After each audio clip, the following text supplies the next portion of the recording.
Howdy, Possum Patty and Angela Rose here, and wasn't that magical watching her use her fairy paintbrushes to do a page in her new watercolor journal? Yes, this is her new art journal.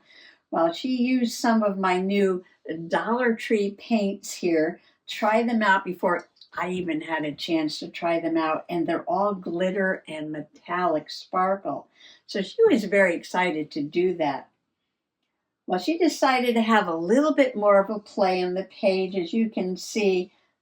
Oh, she said there was some leftover paint on her palette and she didn't want to waste it. She just kind of splashed it and rubbed it all on there. Well, I think it looks very good, Angela. Yes. Oh, she says she might use it as a background or base to build things on, maybe like a little mixed media. Oh, you'll have to share that with us when you're done. Yes. She says that I can try out her new brushes and explain each one to you. Well, thank you, Angela. And I'm sure the folks will. Come on along. Let me bring her art journal in a little closer so you can see the shimmer and the shine from those new Dollar Tree paints. And there's even a glitter paint there. I mean, I love glitter, I love sparkle, but look at the shine on those metallic paints. Well, it's almost dry. Yeah, because she was having a bit of a splashy play there, wasn't she? Now, these are the paints. Oh, I see she didn't use the orange one yet. This was pumpkin, but that's a metallic too.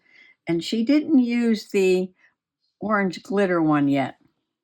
Oh, she's whispering in my ear that, yes, she'll do more pages. She loved the green and the black and the purple combination. So that's what she stuck with. She did use the violet glitter, the black metallic, the dark purple metallic, and the lime green. Oh, that lime green, look at that. That is outstanding. And these are her 4 fairy paintbrushes. She's telling me that you can make a fairy paintbrush out of almost anything, any kind of leaves and plant material, whatever you have growing around you. Yes, nature provides lots of art supplies, she says.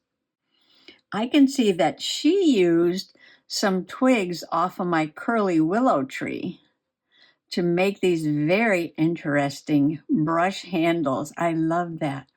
Now this one is, I'm smelling it, yes. The purple glitter is all over this little lavender branch. So this is a tip of a lavender plant bound with a very special silver thread to a very interesting curly willow twig. I love that.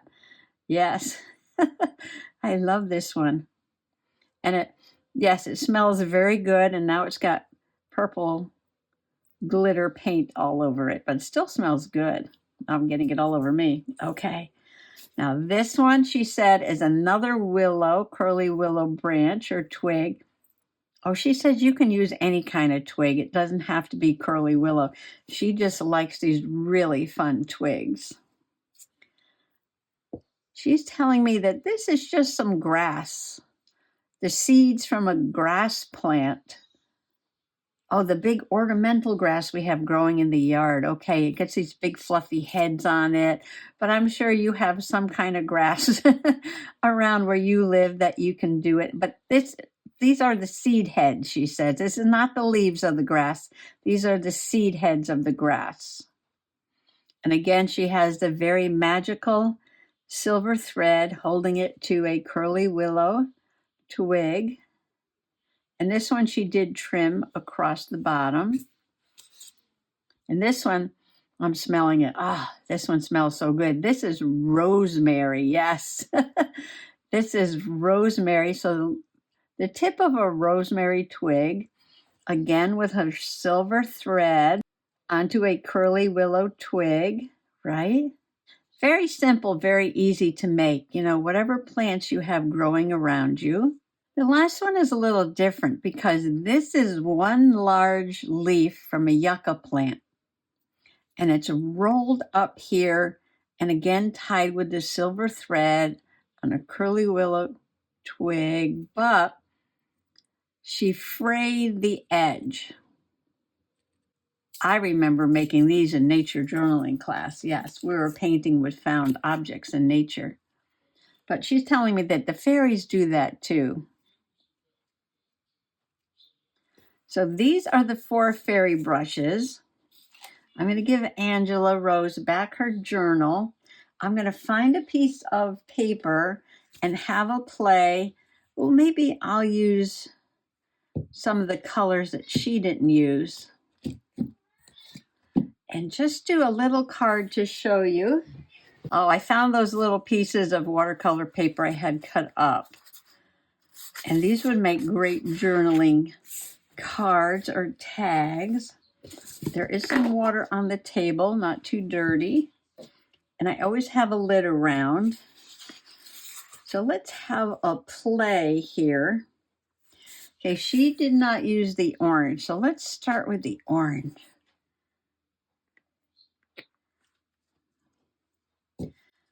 All righty, let's see. Which one should I use? I'm so excited. I'm going to try the yucca leaf first. Okay.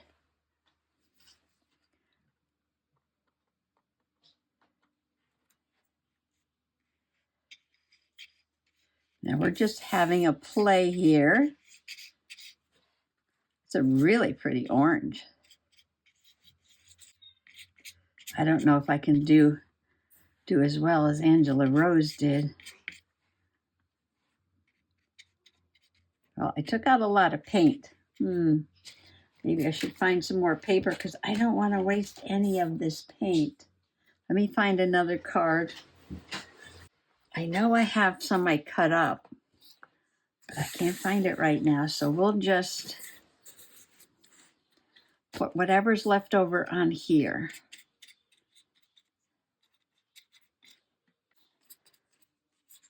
We'll just continue the play over here. Sometimes I wind up liking the clean off paper better than the one I worked on. Maybe your brain gets in the way and you think too much, right? She said it's okay to rinse the brushes, so we'll see. Just be careful, she said. Wow, you can see the shine from the metallic paint. Oh, Angela's telling me. She says, don't worry. She says, they don't last very long. It's okay. She'll make some more. Oh, let's do orange and black because we're coming into October. We'll use these seed heads from a grass plant. Oh, I love these twigs. They're very magical. Put a little water on there. And let's see. I don't know how she did splashes, but I'll maybe just dabbed it on. They kind of look, oh yeah, it looks like splashes.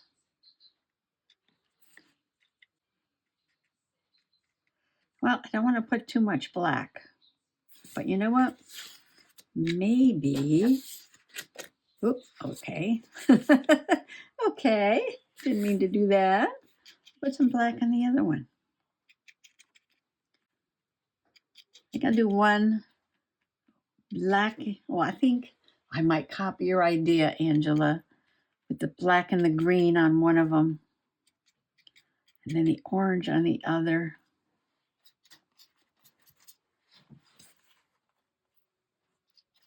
Clean off my brush.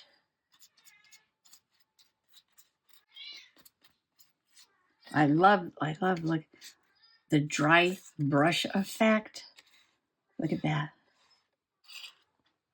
I'm looking at her page. Yes, she did get some of that effect on her page, didn't she? You could see the texture on the watercolor paper. Whoops.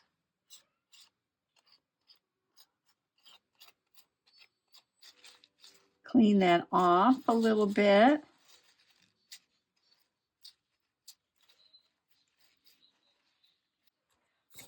right, now I want to put some glitter on the orange one.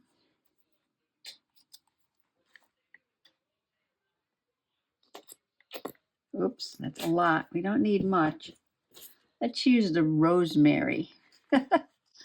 I love this painting with the fairy brushes.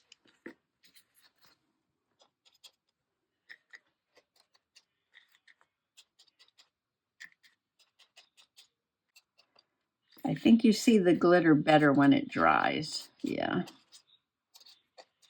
I think I got some black and orange from the palette there, but that's okay. It'll be nice and glittery when it's done. Okay, we're going to clean that off. And I think I want to use the rosemary for the green. I love this. I love that. All right, let's clean the palette. Let's clean that palette a little better. Oh, see, look at that. We'll just wipe that on there. What did I say I was going to do? Green? Yeah. Green. I'm going to do green. Beautiful lime green. Metallic. Oh, I'm excited about this. Ooh, ooh, blob. Yeah, she has some blobs on her page too. So if you use the tips, you get like a brushy effect. If you use the sides, you can get a pattern or a blob. And if you blob it too much, just go lightly with the tip and kind of spread it out a little bit. Yes, I meant to do that.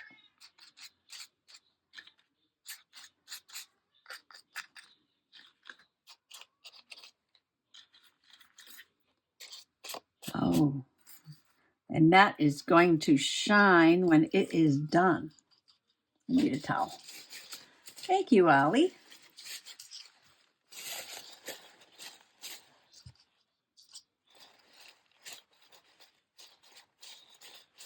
All right, let's see. We used the grass seed head. We used the rosemary. Smells so good. We used the lavender. And we used the yucca. So we used all of the fairy brushes. Look at that. Oh, gorgeous, gorgeous, gorgeous. Well, these are still wet, but I can see as the glitter paint dries, the glitter's already getting very sparkly. What should I make with these? Tags, journaling cards. I'll have to wait till they dry though, yes, because I kind of blobbed it on there. It's still a little wet.